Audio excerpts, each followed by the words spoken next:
खुद पर भरोसा और आत्मविश्वास बनाए रखिए। सारी कठिनाइयां अवसर में बदल जाएगी। क्या आपने कभी इस बात पर गौर किया है कि अवसर कठिन परिस्थितियों में जन्म लेती है? अगर आप और आपके आसपास के लोग बहुत सुखी हैं, तो वहां क्या कोई अवसर पैदा होगा? नहीं ना। तो आज से आप ये मान लीजिए कि हमारे और कठिनाइयों के बीच जो जंग होता है, इसी बीच कठिनाई के गर्भ से अवसर पैदा होता है। यदि आपको इस बात से कोई फर्क नहीं पड़ता कि लोग आपके बारे में क्या सोचते हैं, तो लोगों को इस बात से भी फर्क नहीं पड़ता कि आप क्या करते हैं। इससे फर्क नहीं पड़ता कि आपके चेहरे की रंगत क्या है। फर्क तो इस बात से पड़ता है कि आपकी सोच की रंगत क्या है। आप समय ना होने का बहाना नहीं कर सकते, क्योंकि आपको भी तो वही 24 घंटे मिलते हैं, उतना ही जितना सफल और महान लोगों को मिलता है। समय का पहिया ये नहीं कहता कि धीरे चलो या तेज चलो। समय का पहिया कहता है मेरे साथ चलो और सफल बनो। यदि एक बार समय चला गया और आपने उसका सही उपयोग नहीं किया, तो समझ लीजिए उसको बाद में बड़े अफसोस के साथ ये कहना पड़ेगा कि काश मैंने उस समय को बर्बाद ना किया होता तो आज मैं कुछ होता।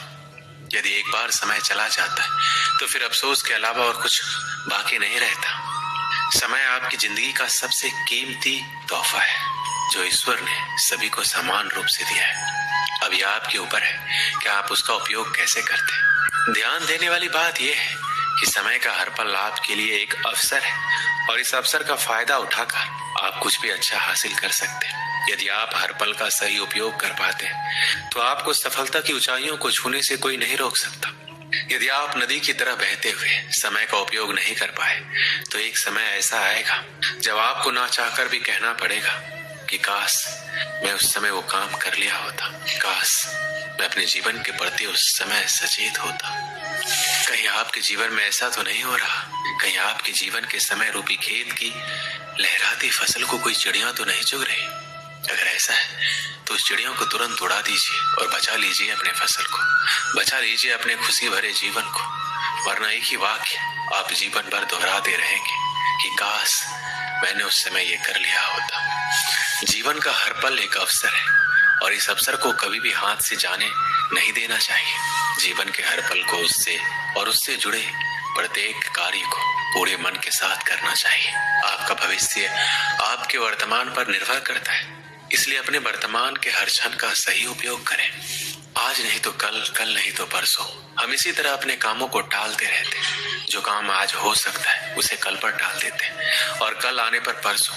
इसी तरह समय बीतता जाता है, और एक एक दिन के साथ हमारे कामों का बोझ बढ़ता जाता है। जैसे जैसे हमारे कामों का बोझ बढ़ता जाता है, तो हम उन कामों को करना ही छोड़ देते हैं, और ऐसे में कई बार हम अपने जरूरी काम भी नहीं कर पाते, और फिर बाद में उसी का अफसोस करते हैं।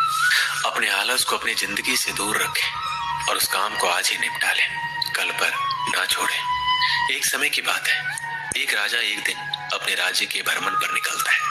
कुछ दूर टहलते हुए जाता है कि उसे एक गरीब आदमी मिलता है। उसकी हालत बहुत ही खराब थी, फटे पुराने कपड़े और पूरा शरीर गंदगी में लिप्त था।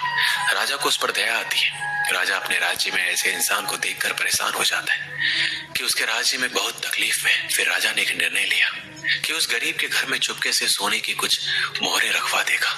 उस दिन जब रात होती है, तो रात के अंधेरे में राजा अपने गुप्तचर को आदेश देता है कि जाओ उस गरीब के घर में सोने की 1000 मोहरें चुपके से रखाओ।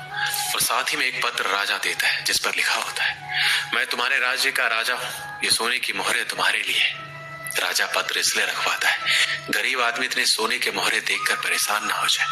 गुप्तचर सोने की मोहरे और राजा का पत्र उस गरीब के घर में चुपके से रखाता है। अब राजा मन ही मन खुश था, उसके राज्य में कोई भी गरीब नहीं है। कुछ दिन बीतता है। एक दिन अचानक से राजा को उस गरीब की याद आती है, तो राजा अपने गुप्तचर से उस गरीब का हालचाल पता करने को कहता है। कुछ समय बाद गुप्तचर वापस आता है और राजा को बताता है कि वह आदमी अब इस दुनिया में नहीं रहा, वो मर चुका है। राजा को यह सुनकर बहुत बुरा लगा। राजा ने उसके मरने का कारण पूछा, तो गुप्तचर ने बोला कि महाराज वह गरीब आदमी कुछ दिन पहले बहुत खुश था, सबसे मिलता था, बातें करता था, उसके अंदर काफी बदलाव आ गया था। लोगों ने बताया कि वह अपने साथ एक पोटली लेकर घूमता रहता था, किसी को पोटली के बारे में कुछ नहीं बताता था, किसी को हाथ तक लगाने नहीं देता था। लेकिन महाराज पास के राज्य में एक दिन किसी काम से गया था, तो उसकी वह पोटली कुछ लुटेरों ने चुरा ली, जिसके बाद वह बहुत बेचैन रहने लगा। पागलों की तरह बातें करने लगा। लोगों ने बताया कि उसकी हालत पहले से भी खराब हो गई थी। पहले तो वो लोगों के बीच में बैठता था, बातें करता था, लेकिन जब से उसकी पोटली चोरी हुई तब से वह किसी को भी अपने पास नहीं आने देता, इसलिए कोई भी चाहकर उसकी मदद नहीं कर पा रहा था। गुप्तचर पूरी बात कहते हुए राजा के सामने वह पोटली पेश करता है, जिसमें 800 सोने की मोहरें होती है। राजा इन मोहरों को देखकर पहचान जाता है कि ये वही मोहरें थी जो राजा ने उस गरीब के घर में रखवाई थी, परंतु राजा ने तो 1000 मोहरें रखवाई थी, ये तो सिर्फ 800 है। राजा समझ जाता है कि वह गरीब आदमी 200 मोहरों की पोटली को लेकर घुमा करता था, जिसके चोरी हो जाने के बाद वह सदमे में चला गया और आखिरकार उसकी मौत हो गई। मुझे पता है कि आप क्या सोच रहे हैं। यही ना कि गरीब आदमी पागल था, 800 मोहरें बची थी, उसे अपना जीवन बेहतर बना सकता था, यही सोच रहे हैं आप। लेकिन अगर मैं यही सोने की मोहरें हटाकर उसे वक्त बोल दूं तो, जो थोड़ा सा गया है लेकिन ज्यादा आना अभी बाकी है।